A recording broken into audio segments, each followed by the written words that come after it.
CM Nayab Singh Saini संबोधित कर रहे, चलिए आपको सुनवाते हैं क्या कुछ कह रहे हैं। जी जी, इस स्कीम में वीबी जी राम जी स्कीम में सरकार के द्वारा जो 100 दिन से बढ़ाकर 125 दिन कर दिया गया, मैं उसके लिए हरियाणा सरकार को धन्यवाद करता हूं। Thank you. कोई आपको इसके अंदर शंका है या कोई और आपको ऐसा लगता है कि आपका कोई सुझाव इसके अंदर हो? सर, जब कोई परिवर्तन होगा तो शंका भी होगी। अब जब आपने मनरेगा को बदलकर वीबी जी राम जी किया है तो ये आपकी सोच है, ये बहुत अच्छी सोच है। पहले मजदूरों को जहां 100 दिन का रोजगार मिलता था, अब वहां 125 दिन का रोजगार मिलेगा। मजदूरों को उनकी मजदूरी और बढ़ेगी और किसानों को मजदूर मिलेंगे समय पर, और गरीबों के घर में भी जब वो फसल कटाई करेंगे या फसल बुआई करेंगे तो उससे आमदनी भी बढ़ेगी और गरीब के घर में अनाज भी आएगा। इससे गरीब की आमदनी और किसान की आमदनी दोनों की बढ़ेगी। Sir thank you. Thank you sir. Thank you sir, मेरा क्वेश्चन है जी, इस स्कीम में और मजबूत करने के लिए क्या सरकार और भी कोई कार्य कर रही है? बिल्कुल प्रवीण जी, देखिए समय समय के ऊपर जिस प्रकार से समय बदल रहा है और जिस प्रकार से टेक्निक बदल रही है, उस हिसाब से इसको और मजबूत करने का काम निरंतर सरकार करती रहेगी, ताकि हमारे जो श्रमिक भाई हैं उन श्रमिकों को हम पूरा जो समय है वो काम दे सकें। उसके लिए निरंतर इसके अंदर जब भी कोई बदलाव की जरूरत आएगी तो करेंगे ना, और बदलाव आपकी मजबूती के लिए होगा। ये जब भी बदलाव होगा तो हमारे श्रमिकों की मजबूती के लिए होगा। ठीक है सर, मैं एक बार फिर आपका धन्यवाद करता हूं वीबी जी राम जी स्कीम के अंदर। सर धन्यवाद सर। Thank you.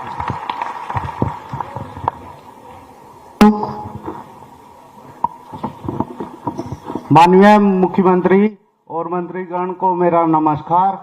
मेरा नाम सुशील कुमार, गांव सरस्वती केड़ा, ब्लॉक पिहोवा, जिला कुरुक्षेत्र का निवासी हूं। जी सुशील जी, सरकार की जो जी राम योजना है इसका हम हार्दिक दिल से अभिनंदन करते हैं और सरकार का धन्यवाद करते हैं। Thank you. सुशील जी, परिवार में कितने लोग हैं? सर जी, मेरे परिवार में 5 सदस्य हैं जी। अच्छा, बच्चे पढ़ रहे हैं? बच्चे सर, एक गुड़िया पढ़ रही है जी। अच्छा, हाँ जी। और बच्चे? 2 छोटे हैं जी। अच्छा, छोटे हैं। हाँ जी। ठीक है। सुशील जी, इसमें कोई शंका है, कोई बात है तो आप बताएं जरूर, हम उसको नहीं सर, जो सरकार ने ये वीजी राम योजना चलाई है ना, इसमें पहले हमें 100 दिन का रोजगार मिलता था, अब सरकार ने इसे बढ़ाकर 125 दिन का कर दिया है, जिससे हमारी आमदनी बढ़ेगी और हमें रोजगार मिलेगा और हमें पलायन भी नहीं करना पड़ेगा, अपने गांव में ही रोजगार मिलेगा। इसे हम सरकार का बहुत बहुत धन्यवाद करते हैं। Thank you. हाँ जी, थैंक यू। सर जी से एक क्वेश्चन है जी, जो कृषि ऋतु के दौरान हमें क्या सुविधा मिलेगी?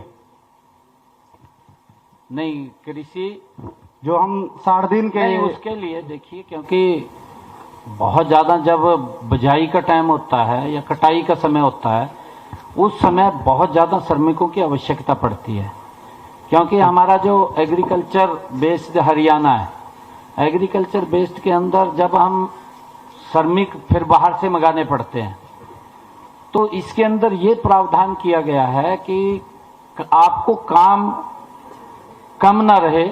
उस समय में जब बिजाई और कटाई का काम चलता है तो आपको पूरा काम वो मिलता रहे, इसलिए ये ग्राम सभा के ऊपर छोड़ा है कि वो अपनी सुविधा के अनुसार इसके अंदर 60 दिन तक उसको रोक सकता है।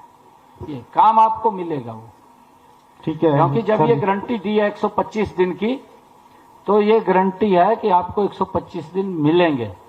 अगर काम नहीं मिलेगा तो आपको उसका ये भत्ता मिलेगा, रोजगार भत्ता। ठीक है सर, आपका सर बहुत बहुत धन्यवाद। सरकार का हम हार्दिक अभिनंदन करते हैं।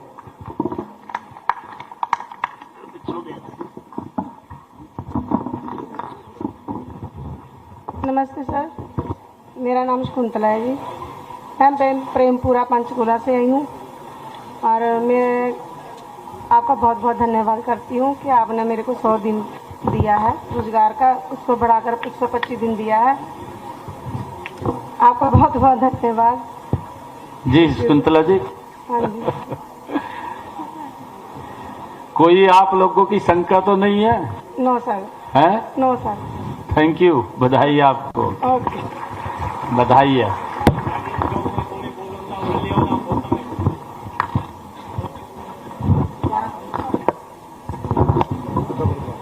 बहुत बहुत शुक्रिया।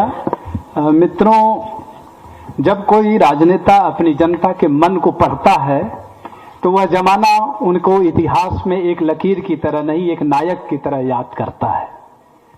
हम सब अपने लोकप्रिय मुख्यमंत्री आदरणीय श्री नायब सिंह सैनी जी को जानते हैं और यह भी जानते हैं कि हरियाणा कुरुक्षेत्र की धरा है, महर्षि व्यास के देवत्व की धरा है। भगवान कृष्ण ने अपने पार एक मिनट, ये मैं किधर देना बोलना चाह रहे हैं? जी सर, माइक पहुंचा दो। पर तेरी आवाज तो बगैर माइक के भी आ जाएगी। एक बार माइक दीजिएगा पीछे से, वो जो खड़े माइक लाइए जल्दी से।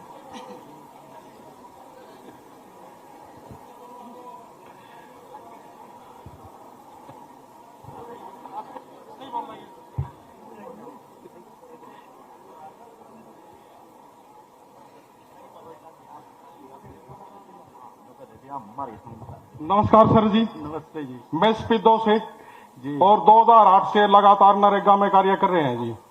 जब से वीबीजी राम जी का विकसित भारत का आपने उद्घाटन किया है, सबसे जबरदस्त स्कीम है जी।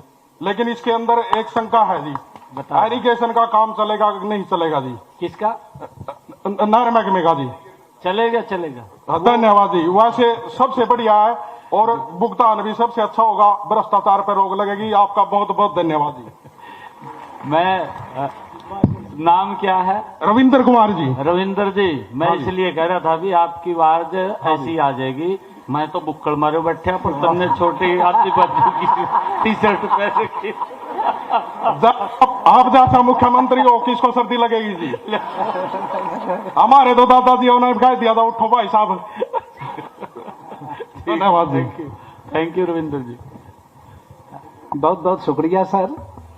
मैं एक संदर्भ का जिक्र करके सर मैं आपको हृदय की गहराइयों से आमंत्रित करूंगा कि भगवान कृष्ण ने अपने पार्थ से उपदेश में कहा था, जब व्यक्ति स्वहितों से ऊपर उठकर कार्य करता है तो ब्रह्मांड के समस्त नक्षत्र उसके सहयोग के लिए तत्पर हो जाते हैं। और वेद की ऋचाओं में एक मंत्र है कि कोई ऐसा अक्षर नहीं जो मंत्र नहीं, कोई ऐसा वनस्पति नहीं जो औषधि नहीं, कोई ऐसा व्यक्ति नहीं जो योग्य न हो और जो दुर्लभ है दुनिया में ईश्वर की तरह, जो समाज के हर वर्ग को जोड़ दे। मित्रों, हरियाणा की धरा पर आपको ऐसे ही राजनेता नसीब हुए हैं जो आज इंद्रधनुष सभागार में जाति, धर्म, लिंग सभी तरह की दीवारों को ध्वस्त करके एक आंगन और एक छत के नीचे आपने ला दिया है। और जो हरियाणा की विरासत है राम जी के रास्ते से 2047 के भारत तक राम राज्य की अवधारणा को साकार करने का नाम आदरणीय श्री नायब सिंह सैनी जी हैं। मैं सर आपके और आपकी अपनी जनता के बीच में बाधा की तरह खड़ा नहीं होना चाहता।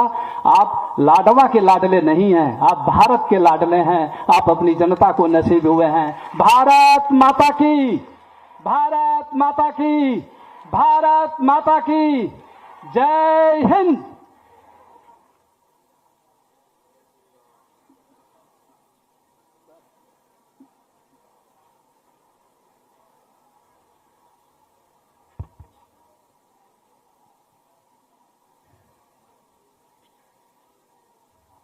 बहुत ही सम्मान के योग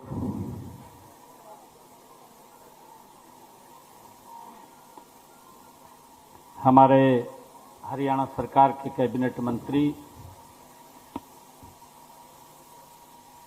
कृष्ण लाल पंवार जी, कैबिनेट मंत्री कृष्ण बेदी जी, हमारे राज्यसभा के सांसद कार्तिकेय शर्मा जी, हमारी राज्यसभा की सांसद रेखा शर्मा जी, पूर्व में हरियाणा विधानसभा के स्पीकर रहे ज्ञानचंद गुप्ता जी, बंतो कटारिया जी, हमारे विभाग के और सीएमओ के हमारे additional principal secretary Saket Kumar ji, मंच पर विराजमान हमारे सभी नेतागण, अधिकारीगण, हमारे जिला के अध्यक्ष अजय मित्तल जी,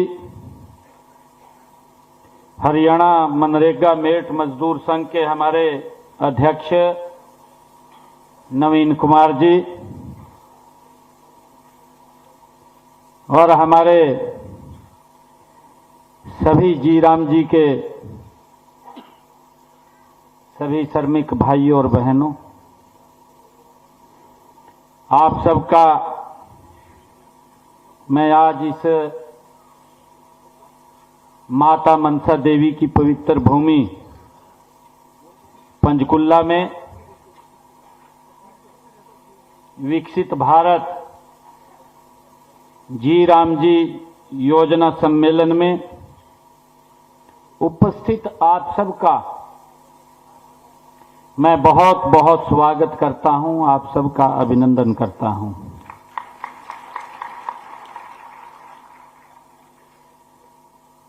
साथियों,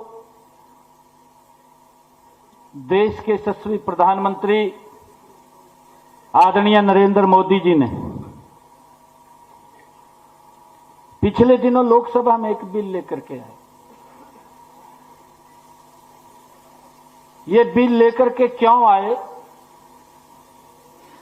मैं इसके ऊपर थोड़ा आप लोगों को बताना भी चाहूंगा। अभी पिछले दिनों भारी बरसात हुई, पंजाब के अंदर बाढ़ की स्थिति पैदा हो गई। बाढ़ आई, बड़ी पैदा नहीं हुई, बाढ़ आ गई, काफी नुकसान हुआ। हमारे किसानों के खेत चले गए, किसानों की फसल खराब हो गई।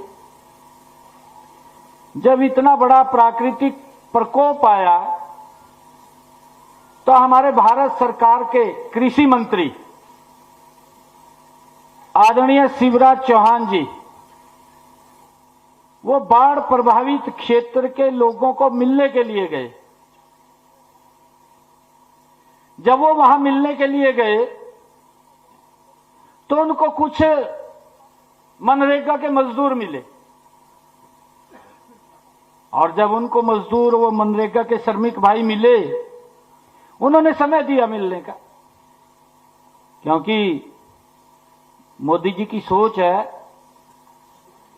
कि गरीब व्यक्ति को सरकार सीधा लाभ पहुंचाने की गारंटी अगर कोई देता है तो नरेंद्र मोदी की सरकार देती है। शिवराज सिंह चौहान मिले और उन्होंने शिवराज सिंह चौहान से, हमारे कृषि मंत्री जी से शिकायत की। शिकायत ये की कि हम मजदूरी करते हैं, पैसा नहीं देते, ठेकेदार भाग जाता है, पूरा पैसा नहीं मिल रहा। जब उन्होंने शिकायत की तो उन्होंने उसको गंभीरता से लिया। गंभीरता से लिया तो उसका ऑडिट कराया। हमारे नवीन जी बता रहे थे अभी कि बड़ा भ्रष्टाचार होता था। अभी आपके स्टेट के अध्यक्ष हैं, शिवराज सिंह चौहान ने जब उसका ऑडिट कराया तो उसके अंदर बहुत बड़ा एक भ्रष्टाचार की बू आई। पंचायतों का जब ऑडिट हुआ, लगभग 50% पंचायतों के अंदर बड़ा गोलमाल था,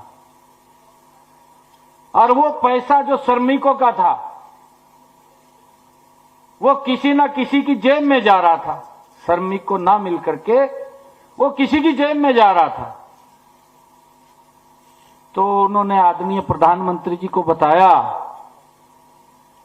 कि ऐसे ऐसे करके मुझे श्रमिक मिले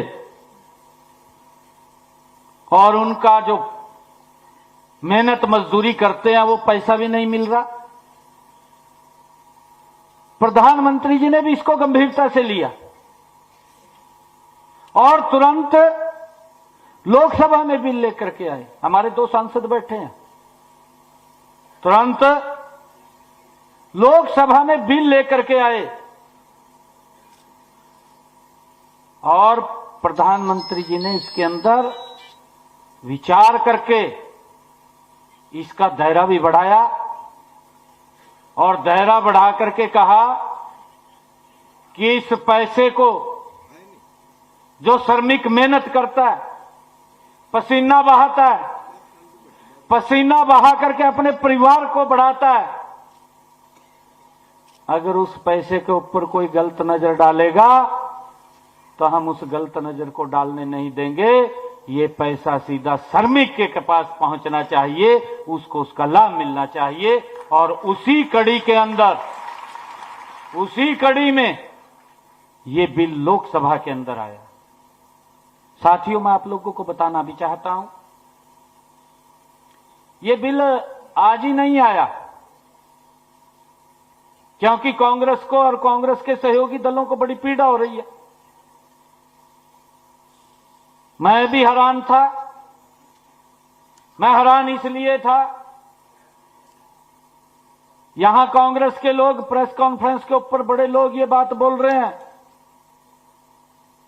कि श्रमिकों को खत्म कर दिया है, ये जी राम जी ले आए हैं।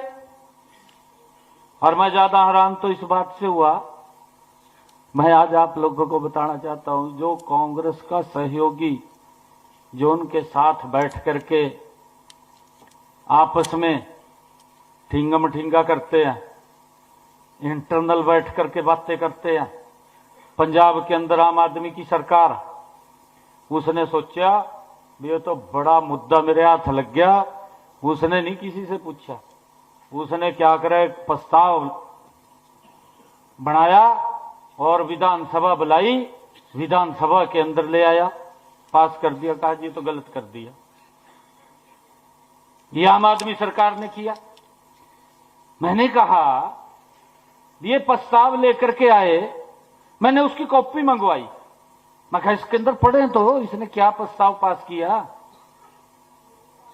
मैं उसको पढ़ने लगा, जो प्रस्ताव उन्होंने पास किया उसके अंदर कोई तथ्य नहीं, कोई विषय नहीं, उसके अंदर कोई सुझाव भी नहीं। भाई अगर इसके अंदर इसको ये लगे कि कोई गलत हो गया तो उसमें सुझाव तो देना बैठता है ना। आज मैंने आप लोगों से बात चर्चा की है, मैंने पूछा है कि अगर कोई इसके अंदर आपको दिक्कत या समस्या लग रही है, आप बताइए ना, ये सुझाव है, हम आपके सुझाव के ऊपर उसको इंप्लीमेंट करेंगे। मैंने जब वो प्रस्ताव देखा उनकी विधानसभा से मंगवा करके, उसके अंदर वो कोई तथ्य नहीं, कोई विषय नहीं और उसके अंदर कोई सुझाव भी नहीं, बस खाली विधानसभा में ला करके पास कर दिया।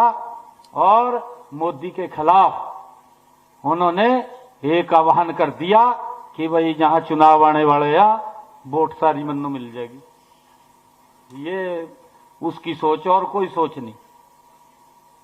परंतु ये नहीं देखा उसके अंदर भी मेरी स्टेट के अंदर, मेरी स्टेट में 50% पंचायतों में श्रमिकों को पैसा नहीं मिला, भ्रष्टाचार हो गया। उसने ये नहीं उसमें लिखा भी ये भ्रष्टाचार हो गया, भाई इनके खिलाफ कोई कार्रवाई करें। कार्रवाई कैसे करें? डुप्लीकेट नाम, घूम का पैसा उनकी जेब में जा रहा, श्रमिक का नाम बदनाम। श्रमिक को बदनाम कर दिया। श्रमिक को कह दिया, कहा जी ये तो उनके पास पैसा जा रहा, ना उनको काम ना उनको पैसा, भ्रष्टाचार करके जेब में डाल लिया। मैंने कहा कि ये 50% सोशल ऑडिट हुआ है। इस सोशल ऑडिट के अंदर आप विधानसभा में तो चले गए, परंतु आपने उनके खिलाफ विधानसभा में कोई प्रस्ताव पारित किया है क्या कि जिन्होंने भ्रष्टाचार किया उनके ऊपर FIR दर्ज कराएंगे? उन्होंने श्रमिकों का, गरीब व्यक्ति का पैसा खा लिया। क्यों खाया? इसके ऊपर कोई शब्द नहीं बोला, बस खाली अपनी वोट को सुरक्षित करने के लिए उसने प्रस्ताव पास कर दिया। और यहां से हमारे हरियाणा के अंदर जो बड़े नेता कांग्रेस के, जिन्होंने लगातार इस योजना के माध्यम से अपना एक आजीविका का साधन बना रखा था, आपका नहीं बना रखा था, उन्होंने अपना बनाया था कांग्रेस के नेताओं ने। इन्होंने समय समय के ऊपर इसके ऊपर बदलाव किया है। मैं बताना चाहता हूं आप लोगों को, 1960 में इसकी शुरुआत हुई। 1960 में ग्रामीण जनशक्ति कार्यक्रम के नाम से यह चली योजना। 1971 में इसका नाम बदल दिया, ग्रामीण रोजगार कैश स्कीम कर दिया। फिर 1980 में इसका नाम बदल दिया। 1960, 1971, 1980, 1993, 1999 कांग्रेस ही थी और तो कोई था नहीं। 1980 में इसका नाम कर दिया ग्रामीण भूमिहीन रोजगार गारंटी योजना। 1993 इसका नाम फिर बदल दिया, फिर इसका नाम कर दिया जवाहर रोजगार योजना।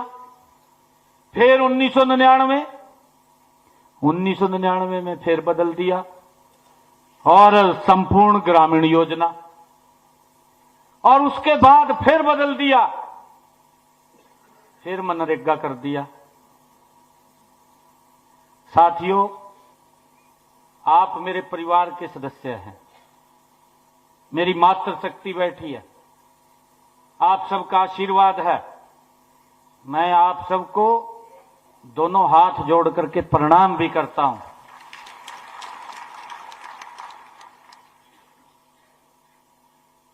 अब कांग्रेस ने यूपीए बनाया,